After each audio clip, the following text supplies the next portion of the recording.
first thought about the priesthood, I suppose, when I was a boy, like most young boys in the 1970s. I was an altar server, but I used to serve Mass in my home parish of St Gregory's in Maryhill with my other brothers. When I began to enter into my teenage years in 16, 17, then I seriously thought of pursuing a career, getting married, and I went to university. But at the same time I was at university, it was in the time of the aftermath of Blessed John Paul's visit to Scotland, and there was a great buzz about the Archdiocese. I was sitting at Mass week after week and thinking, you know, if I was a priest, I would do this. If I was a priest, I would do that. And then this idea came into my head, well, why don't you be a priest? And at that point, I entered into a bit of a crisis because I realised the church was my hobby. I loved it, but it was a different matter to give my life to it. And so then I had this dilemma as I was making my way towards the end of the university. I was thinking I could pursue this path, get married, have a family, have a career, and please God do well. Or I could pursue this path and become a priest. And I was really at a crossroads. And then I remember thinking, well, what if I pursue this path, marriage, career, and get to the end of my life and have done quite well? Would that be enough? And there was something that was missing. And then I thought, well, what about this path? See, I'm not a particularly good priest, but at the end of my life, I know that someone's in heaven who wouldn't be there had I not been a priest. Would that be enough?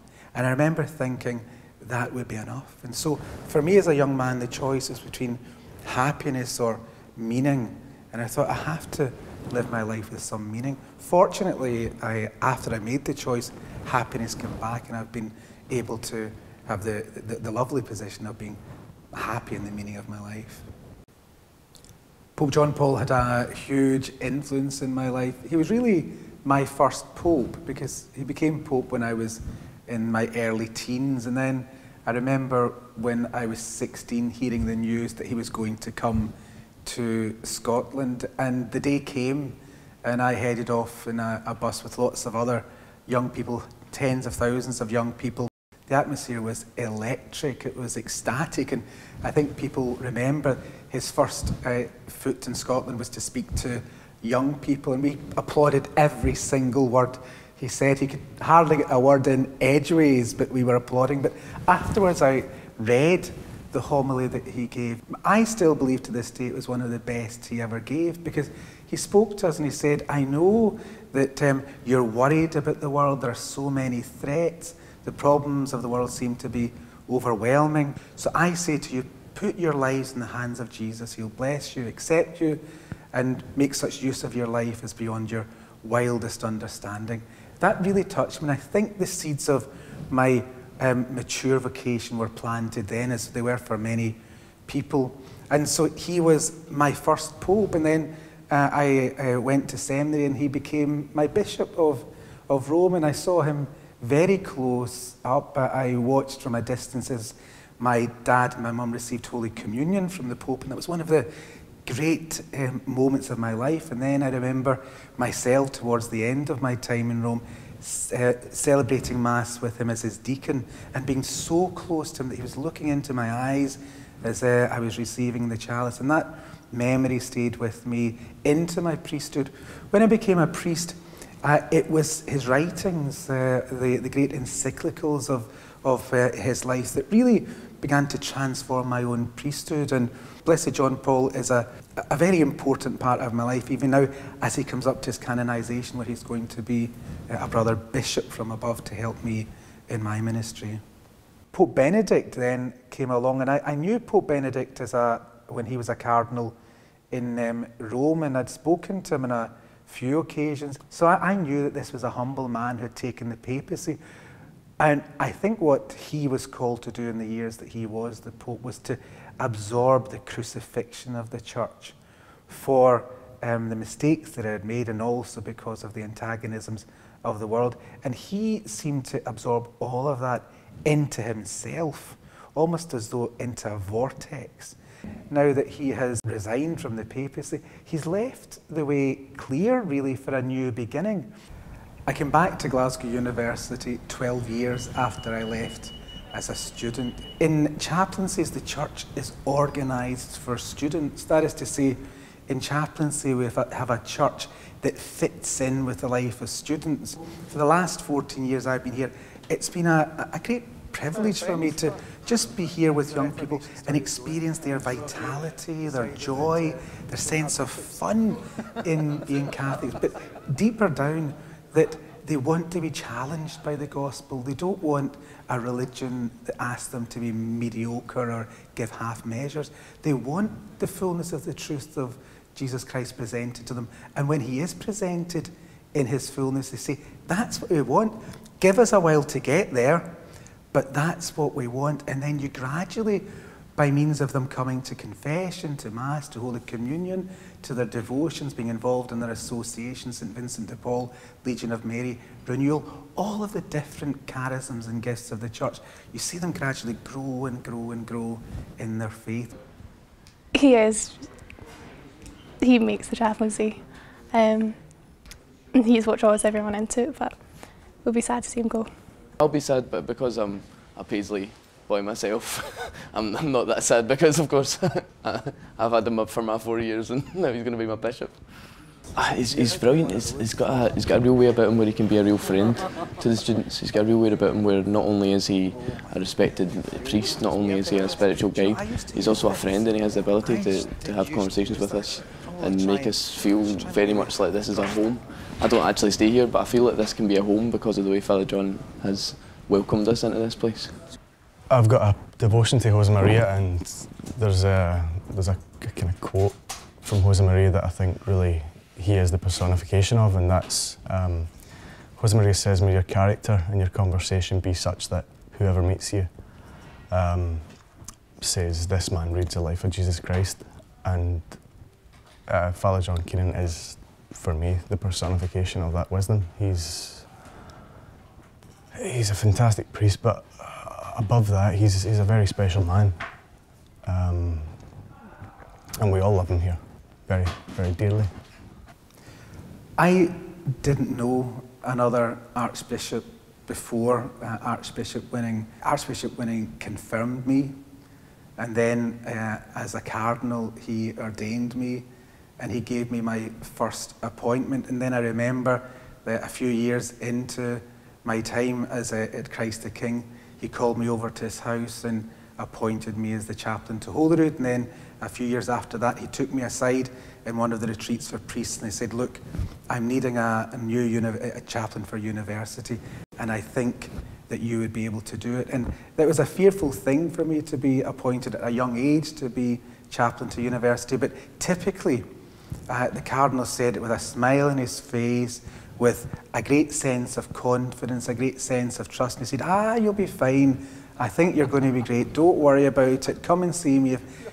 And then when I was appointed here, he was here month after month coming to meetings to ensure that everything was okay. So for me, as for very many people, we saw him grow as a national figure, as a figure of great national credibility, without ever losing the sense that he was my father.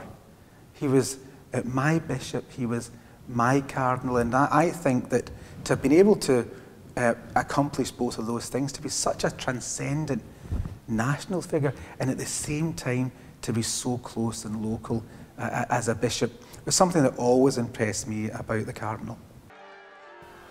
I remember the day where Francis was elected as the Pope, and in our TV room in the chaplaincy there was a couple of students who were just keeping a 24-hour vigil watching the chimney for white smoke. And then all of a sudden I saw the white smoke, and I ran into the TV room, and the students were jumping for joy.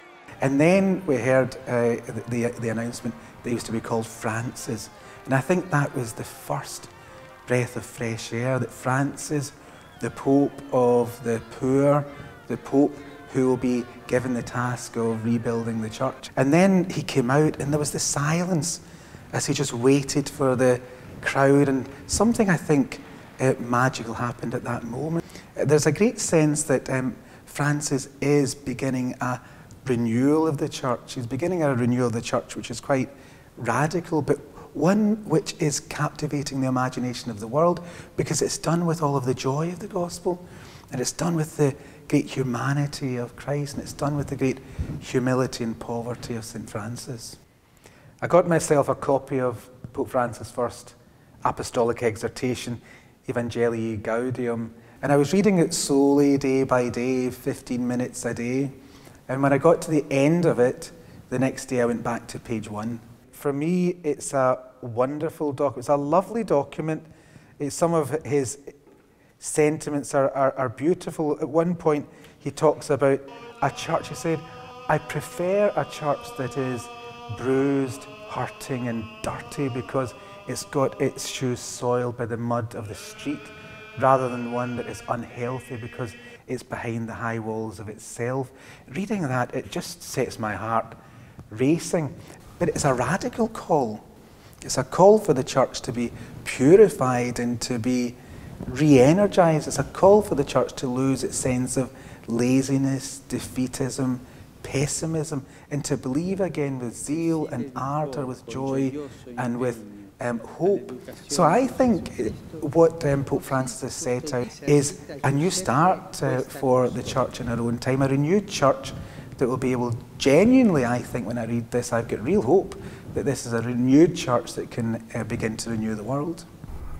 My appointment as the Bishop of Paisley came about in a funny way, really, because the Papal Nuncio had been attempting to get hold of me for a day without any success in the normal landline, and then he'd managed to get a hold of my cell phone, but when he phoned, it rang out. And so then he resorted to a text. It said, "This is the Nuncio, could you call us?" So immediately when I saw that, I thought to myself, I'm either in very big trouble here, or they're going to ask me to be a bishop, which is another kind of big trouble. So I phoned and said, no, Father John, lovely, how are you? And I said, fine. Oh, no, can you come and see us tomorrow? And I said, well, tomorrow's a bit difficult. And he said, oh, this is very important. What about the next day? And I was just thinking to myself, did I just say I couldn't go down to see the nuncio? So I said, next day is fine.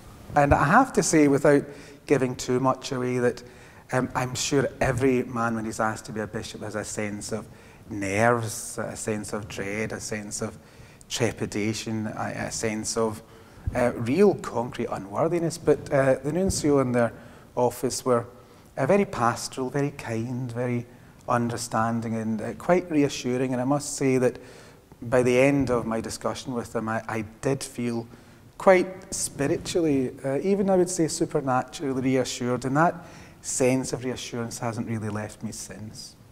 As a bishop, one of the signs of our episcopus is that we wear a pectoral cross, and when I was in my first meeting with the members of the diocese and Bishop John Moen was there, I expressed my sense that I didn't want to go to Rome and buy something new because it had nothing of value for me. And immediately Bishop John said, well, I have got a pectoral cross. I have one that was given to me by Blessed John Paul II.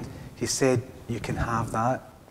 And when he offered me this, it was just perfect in many ways because John Paul has always meant so much to me. And now I almost feel as though as a bishop from heaven, he's going to be giving me assistance as a bishop on earth.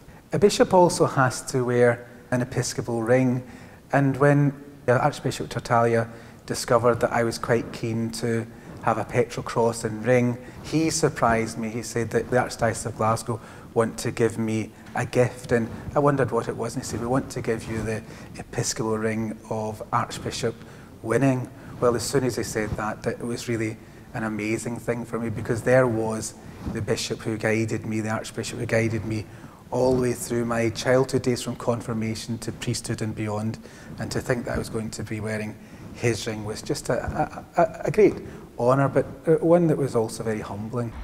I'm coming to Paisley as the bishop, and I have the thoughts of St. Augustine in my head. He said to the people of his diocese, with you, I'm a brother Christian, the thought of which fills me with great joy.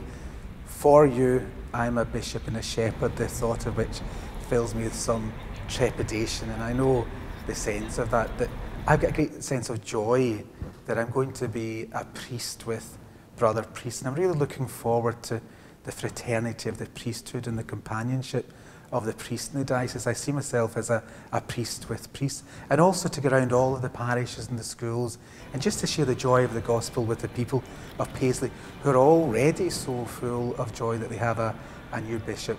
That's going to be a wonderful thing, but I'm also aware that I have to lead, and I have to lead the diocese in the way of the gospel.